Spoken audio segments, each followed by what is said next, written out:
welcome to Walking on the Weene Side, part of It Matters Radio. Today I'm traveling across the pond, as it were, to visit my friend Robert Fanshawe. Bob is the author of this book. It's called The Cellist's Friend. It's a piece of powerful historical fiction set during the First World War, and it is a tale of heroism, but more than that, it is a tale of the pain and the suffering of war. And Bob, you're kind of well suited for this kind of book because you yourself have a career in the military. Is that right? That's correct, yes. You served in the Royal Marines. Yes. Did you see battle? Well, I did. I was in the first Gulf War, actually, although not close to the fighting, as it were. I saw the aftermath of battle very, very closely and very vividly, in fact, but not actually in it. But I was involved in peacekeeping operations in Northern Ireland, which is not really battle. But at that time, which was like the 70s and 80s, there wasn't a lot going on. So 70s, 80s, and 90s, there wasn't a lot going on. So there wasn't much battle to see. Mm-hmm. But now, one of the things is this is a novel about war written by a soldier, but it is really a fairly strongly, I would say, a condemnation of war, of the suffering, the human element and suffering of war. Yes. You know, you didn't come away from the military gung-ho, let's drop another bomb. No, definitely not. And the real hero, now not the principal character. The principal character is a different, but the hero in this book, in a way, the most heroic figure is the cellist. That's right. Yeah, and could you tell us who the cellist is and what his heroism consists of? Because I think that's important. Okay, well, I'm really pleased you asked me that, because that's what I'm now writing, the prequel to The Cellist's Friend, which is, of course, the cellist's story. And he joins the war as obviously a cello player.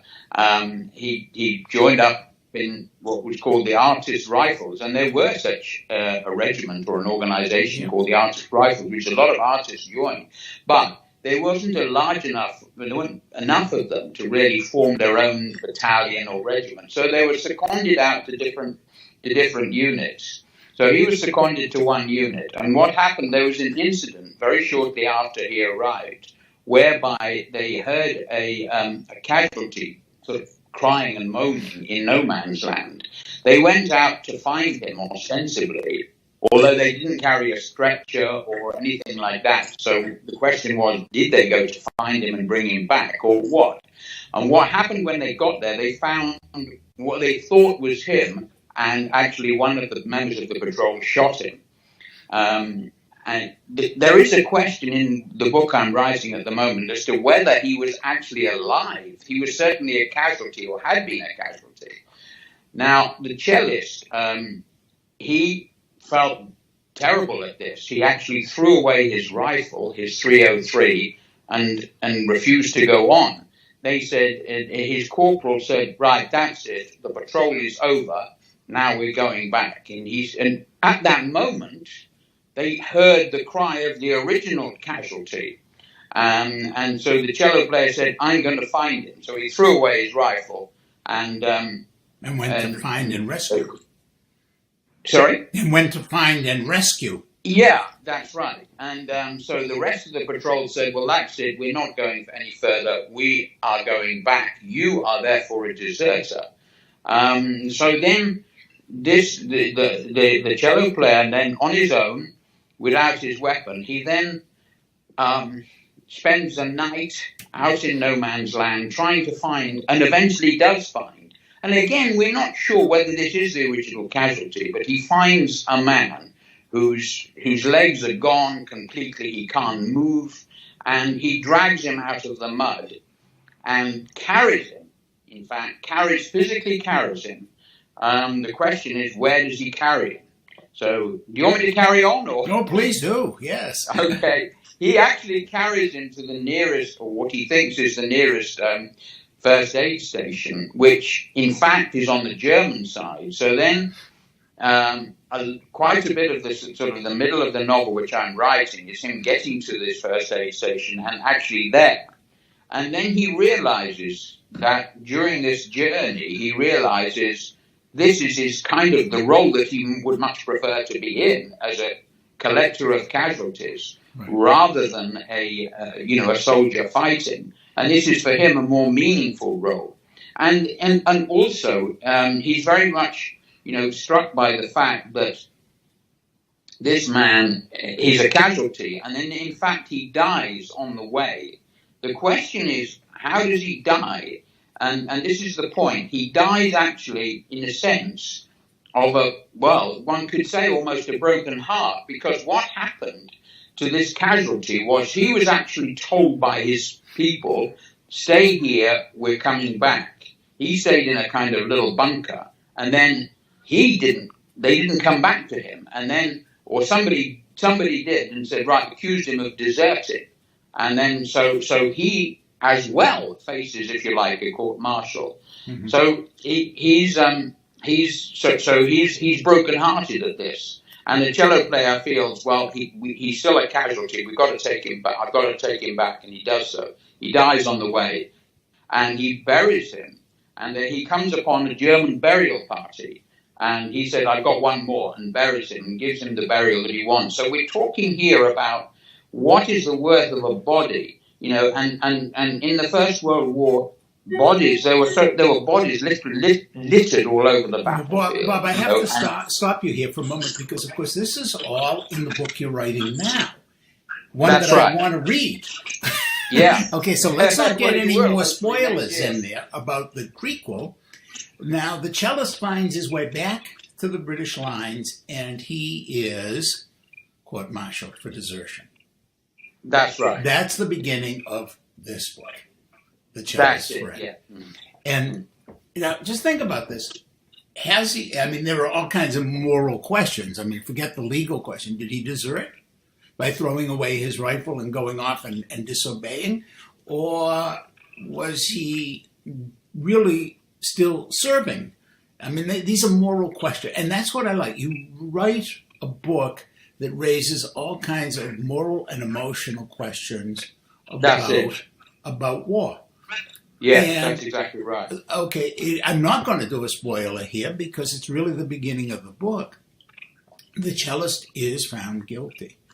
And there is a rule in the British Army at that time, I don't know, it may still exist, that he can appoint somebody to be his friend, to be there for him during the court-martial and then during the subsequent execution. Yes. And that person, whom he designates, is the principal character of the cellist's friend. That's it. Mm. And of course, I don't want to spoil. There's action. He becomes a hero. He is shot up. He goes back. He's in the hospital recovering. And in the process, he is having communication with the cellist's family. Yes. And he is having communication with the wife, and then he learns subsequently the widow, of a man who he had connected with in the trenches. Who had saved him after his heroic action had left him on. So one of the ironies here is that some people are saved and some people end up littering, as you say, littering the battlefield with their corpses. And to a certain extent, it's luck. Nothing more that decides. Very much so, yeah. So you personally, you come from a literary family, in a sense, and I know you have one of your ancestors' portraits behind you, and which I'm delighted about because I want to ask you about her after we come back from this brief break.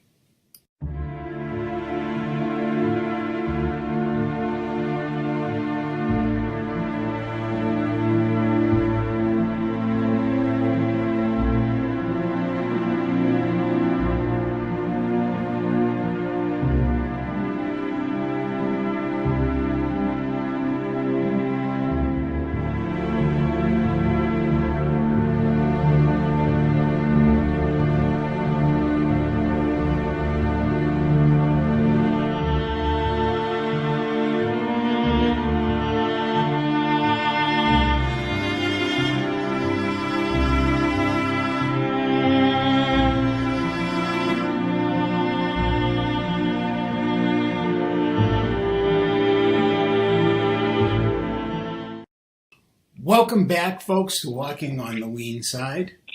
And today I'm talking with Robert J. Fanshawe, or Bob.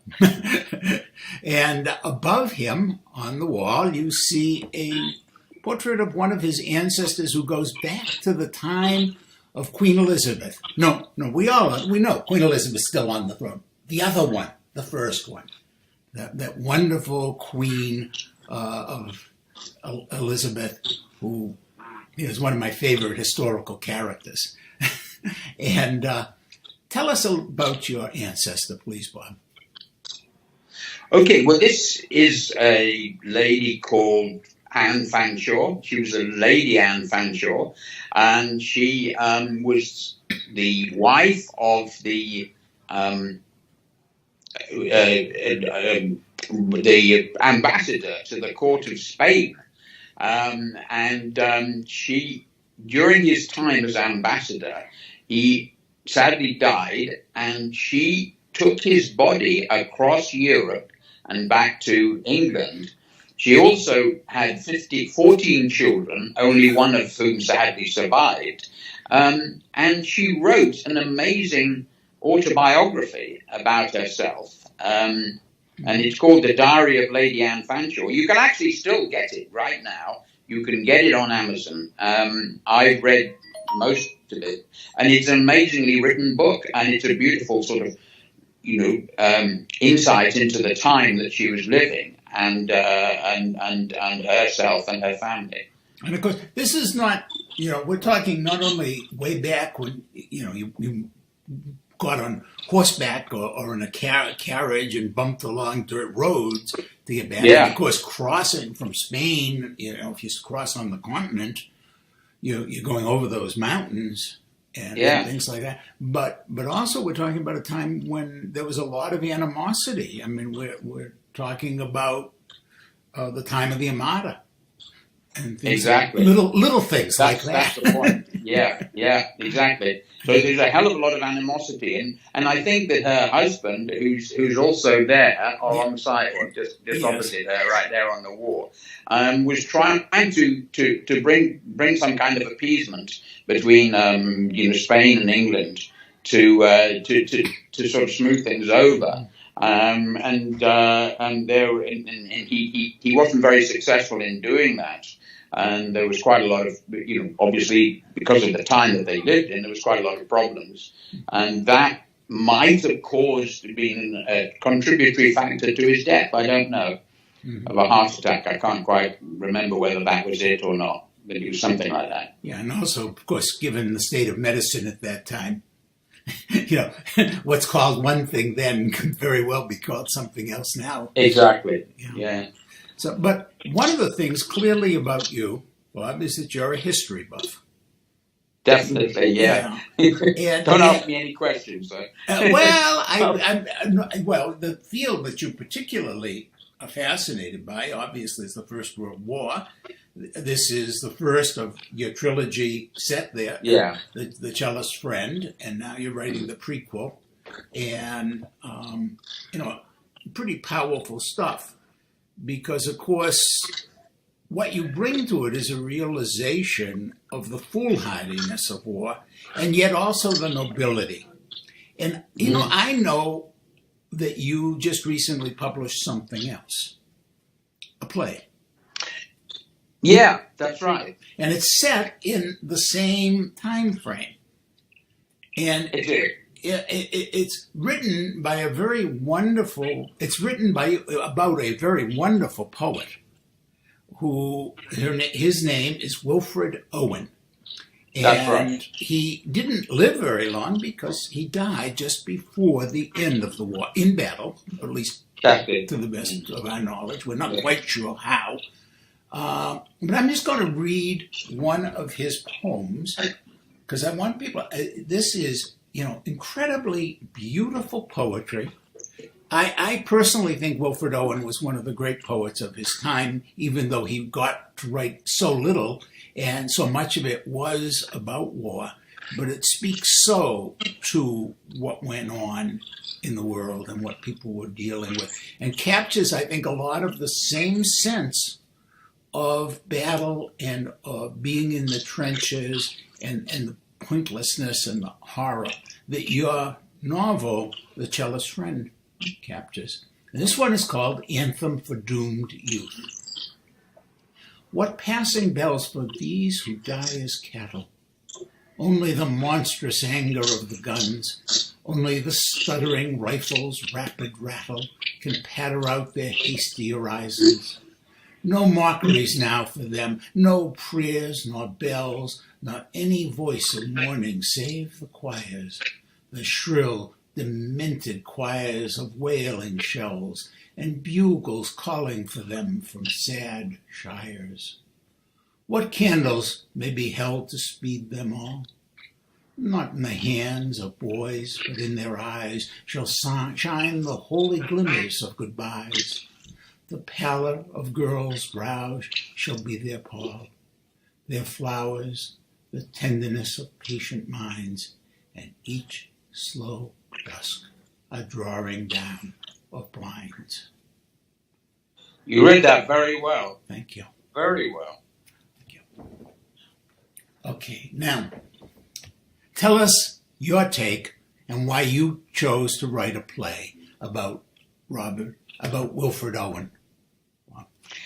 Right, okay. Well, Wilfred Owen is a unique person because he's both a hero and an anti-hero.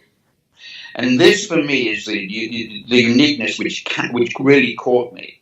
I've been interested in writing for about 40 years. And during that time, most of the time, I was trying to write novels, but also poetry. I did a year of a English literature degree course in which we studied the Romantic poets. And the Romantic poets, Keats, Shelley, Byss, and Coleridge, and one or two others, Wordsworth. And Owen, I was already reading stuff about the First World War, and someone gave me a book of First World War poetry, and I came upon, obviously, across Wilfred Owen in that. And Keats was one of his, amazing sort of mentors that he really looked up to. One of the poets that he really adored, if you like. He had great taste. Keats is wonderful. He really is. So then I came to know, to read the poetry of Owen, I think, not within my literature degree, but as part of my reading about the war. And the very poem that you just read, really, really struck me, and it hit home to me so hard because it's about the horror and what the men dying like cattle, but it's also the linkage to the families at home. And I think this was how if you like, the First World War was the first real sort of war where there was a true linkage, between with the families. And so, because so many were dying, and suddenly, the families were saying, "Well, hang on, look at the casualty lists. Look in the newspaper. and all they could get was like a telegram to say your son had died, and that was it. So this was the link and the thing that hooked me into Wilfred Owen. Because one of the things about the First World War that made it so awful, besides the fact that there were weapons like machine guns and like gas, which made the slaughter all the greater, is the fact that for the first time in history, farming, the agricultural production was strong enough, and there were sources of shipping from abroad that were strong enough that more and more and more people could be thrown into battle. It was like, okay, we don't care. You don't have to stay here and farm. You don't have to stay and work in the factory. We'll get a woman in, another chain. And for the first time in history, you could have mass armies, and just overwhelming armies, huge armies, and people became slaughterable on all sides. And yes, so horrifying. There's another part to Owens, though. He was also very much a hero, wasn't he, as a fighter, as a soldier? Well, he ended up as one, because just before, a few weeks actually before he died, he had there was an engagement where he took a Lewis machine gun and actually took quite a lot of prisoners. He said in a letter that he took quite a lot of prisoners, but I think he probably extricated his men by killing quite a lot of Germans with the machine gun. I mean, he was a very experienced soldier. He spent time in 1917, a lot of time, probably in total, probably maybe nearly up to 2 months in or out of the trenches. And then he got a kind of shell shock type of injury, and he went back to a hospital, and then went back in 1918 to the front. So he was a very experienced soldier, and a good one. And this transition to being a very good soldier, if you like, came after his time in hospital when he went back, because he said, it's my duty to go back. I will go back. Mm-hmm. And he was a hero as well. Yeah, and that, of course, again, plays on this whole theme that the cellist's friend and Wilfred Owen's life both kind of intermingle with, what is heroic and what's damn foolishness. What's human suffering and what are lives worth, and what is the cost of war. And we're going to talk, when we come back, about another cost of war, something about a cello. But first, this.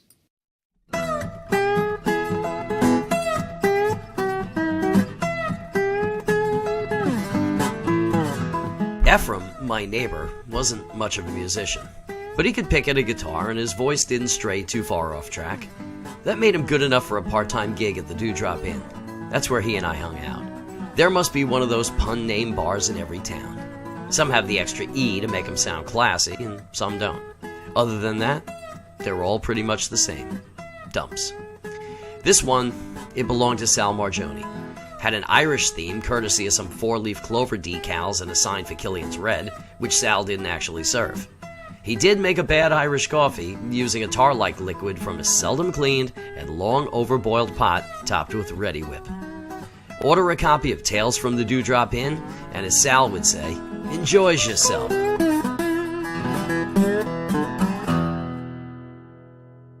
Welcome back to Walking on the Weene Side.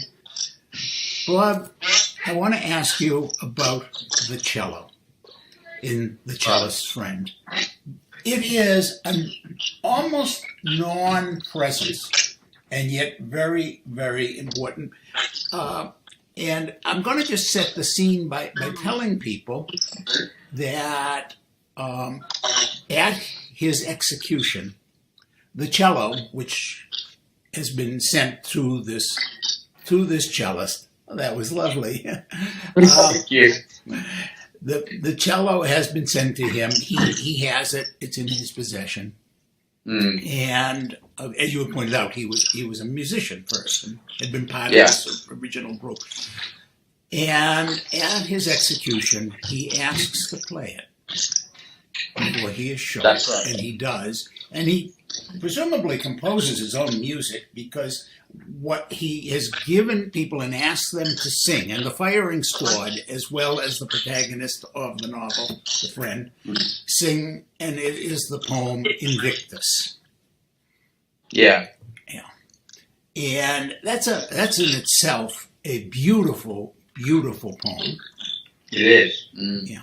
And it awakens in the protagonist something wonderful. It awakens in him the awareness of poetry that is going to enrich and enlarge his life. But the cello disappears. And when the protagonist has been himself wounded and he wants to get the cello and he wants to bring it back to England for the family, of course it has disappeared into the maws of red tape doom. And they want it back. Because what is it the cello represent? First off, let me say it's a traveling cello, which is itself a unique item. Yeah. It's designed to be folded up, so you That's can it. carry it in a case more easily. You know, if you can imagine folks going to battle with your cello. Yeah, exactly. Of course, the photograph on the front of the book is not a travelling cello. That's a real cello. That's a real cello. That's a little bit of poetic license, if you like.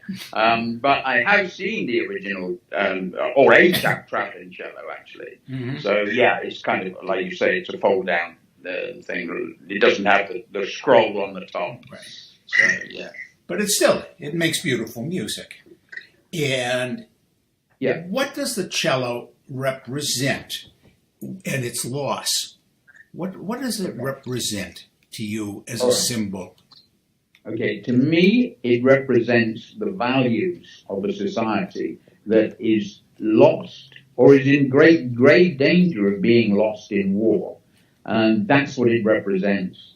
You know, when nations go to war, the war becomes the monster. It becomes the thing that's the most important thing, the thing that all the money goes into, the thing that all the resources go into, that all the men goes into, and the values of our society, because we become, you know, in a sense, well, the soldiers some of them become monsters. Yes, I know that we have sing-songs and so on. You know, we keep our spirits up. There's even obviously music involved in, you know, marching bands and military music involved in the military and in the army. I do appreciate that, but I feel that it represents the sort of the deep values of a society that are lost during war.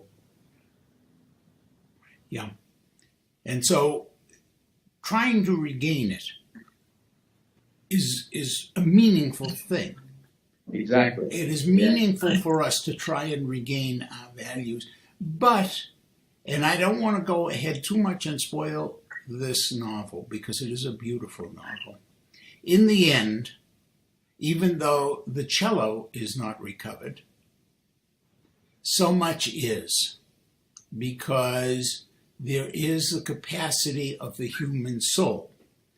And the capacity of the human soul to bring meaning and create meaning. And of course, that is the purpose of art. I think one of the most wonderful things about this very artistically written and poetically written book, The Cellist Friend, is that it reminds us that there is a meaningful function for art. And that is to tap into our souls and to bring out what gives meaning and gives value in the world. And I want to read just a little bit of that poem that the cellist chooses, because it happens again to be one of my favorite poems. Out of the night that covers me, black as the pit from pole to pole, I thank whatever gods may be for my unconquerable soul.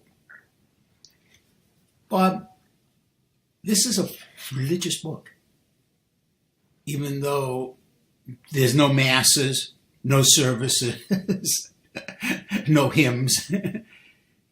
You have written a book, a very religious book, haven't you? I didn't intend to, but I remember, I suppose maybe I did. Yeah. And that's, I think, very beautiful that you have. And then there's a chapter right near the beginning that kind of contrasts with that beautiful poetry. Well, it's still powerful poetry in the writing. It's your writing.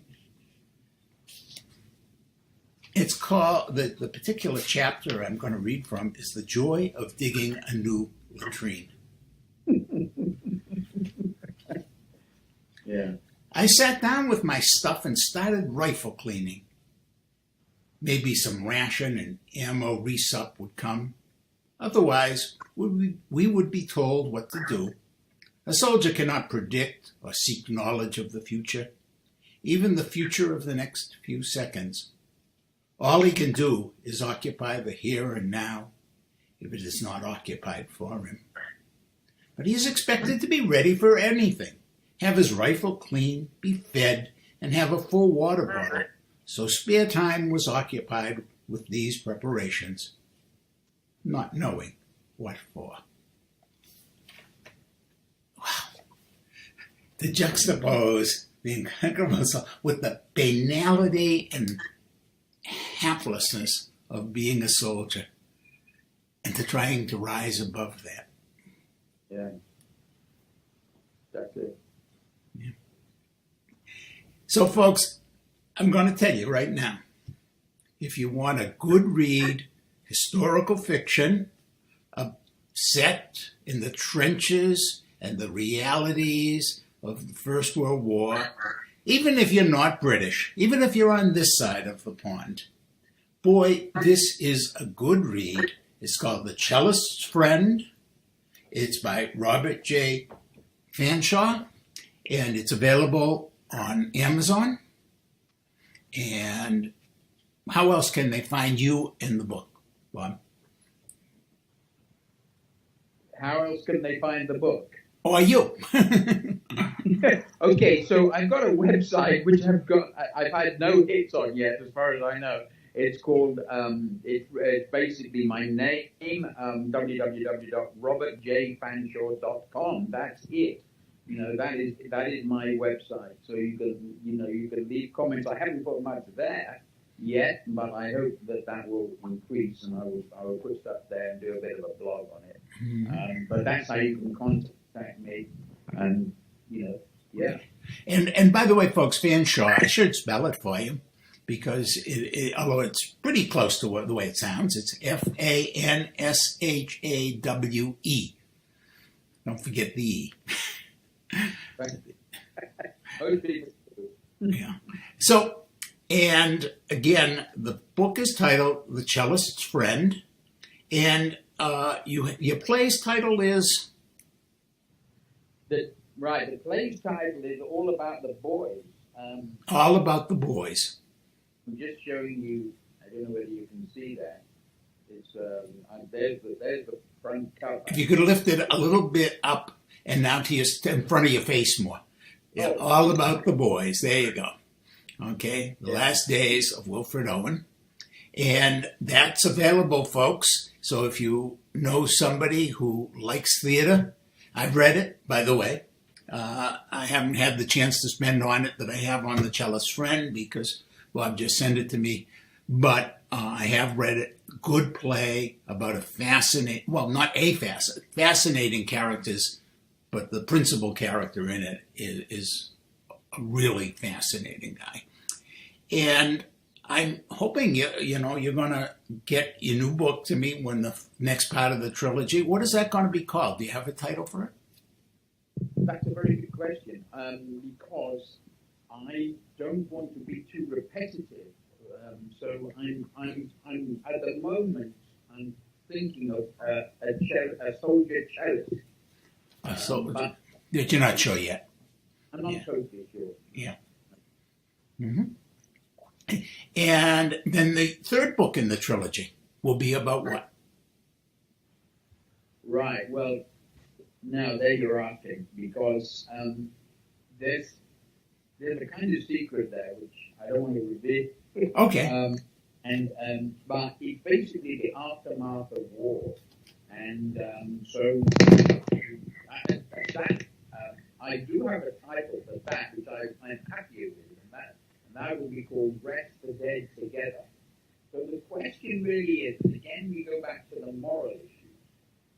The soldier who has been shot for desertion, should he rest with heroes or soldiers who have fallen in battle? Should the cellist, for example, who has been executed as a deserter, does he have the right to be buried in a military cemetery with the honor? Yeah. My question, in the case of the cellist, given what we know as readers and as the writer of that book, is, do those who fell in battle have the right to be buried with such a noble man? Yeah, but they don't see it that way. And the establishment doesn't see it that way. Right. So it's a challenge. So the final book is really a challenge to the establishment. And I would hope, and I think that for me... Bob, excuse me, could you speak a little more loudly? Sorry. Everybody you talk to about the First World War has a different opinion about it. Mm-hmm. But to me, the good thing that came out of the First World War was an end, if you like, to militarism.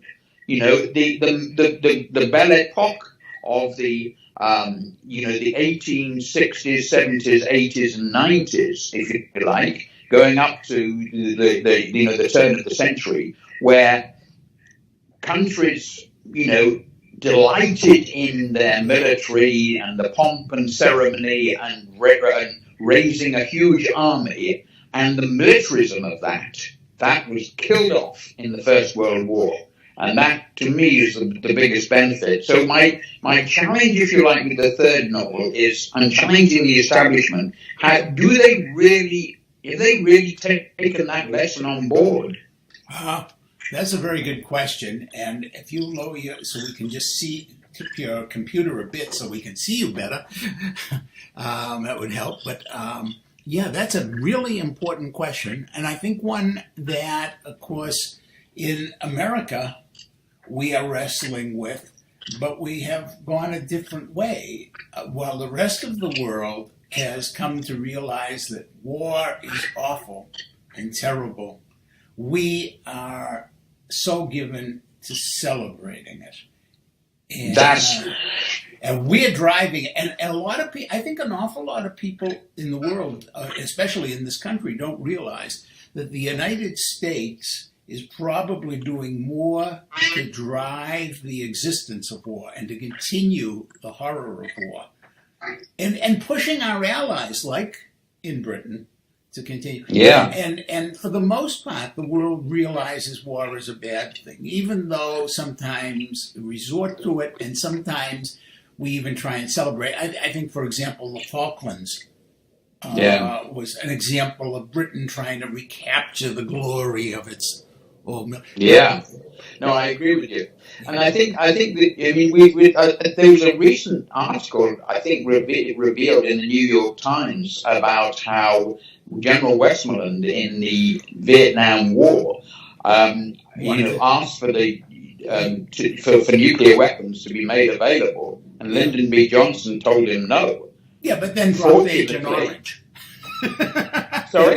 And then dropped Agent Orange. I mean, no, we didn't use the bomb. No Hiroshima, Nagasaki. But yeah, Agent Orange, yes. Yeah, that's right. Yeah, then they dropped Agent Orange, yeah. But the point is, I think, going back to the militarism side, there is this kind of saying: the larger the armed force, the more tempted you are at some point to use it, because you've got generals coming out of your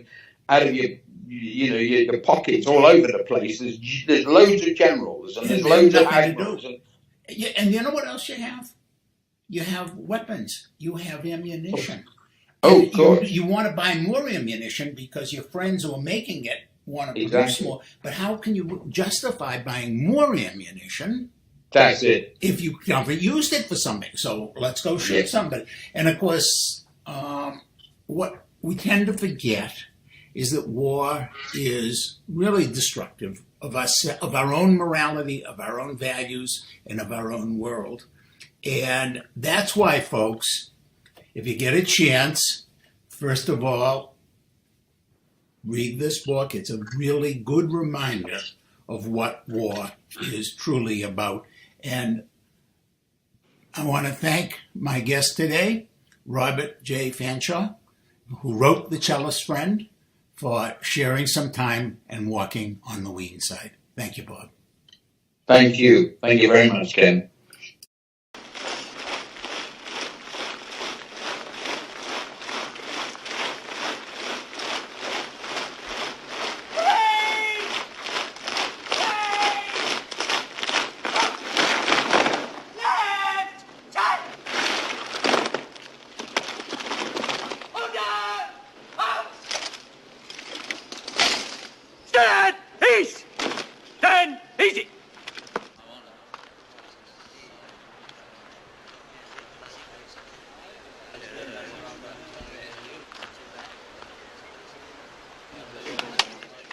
Hey, Cook!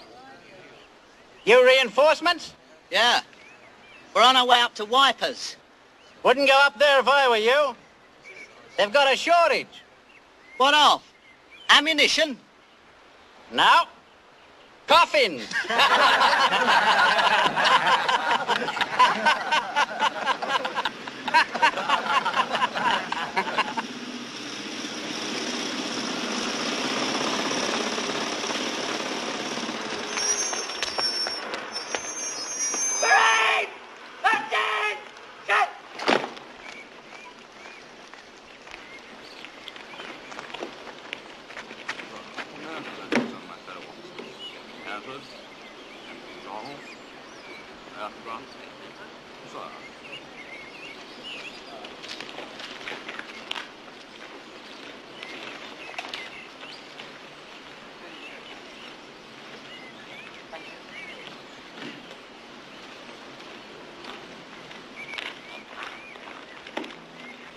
One staff officer jumped right over another staff officer's back, and another staff officer jumped right over that other staff officer's back.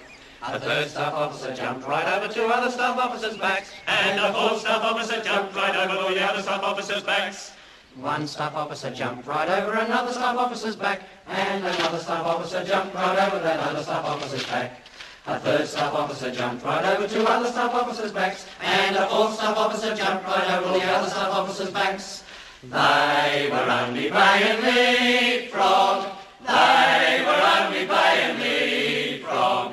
They were only playing leapfrog. When one staff officer jumped right over another staff officer's back. They were only playing leapfrog. They were only playing leapfrog. They were only playing leapfrog. When one staff officer jumped right over another staff officer's back.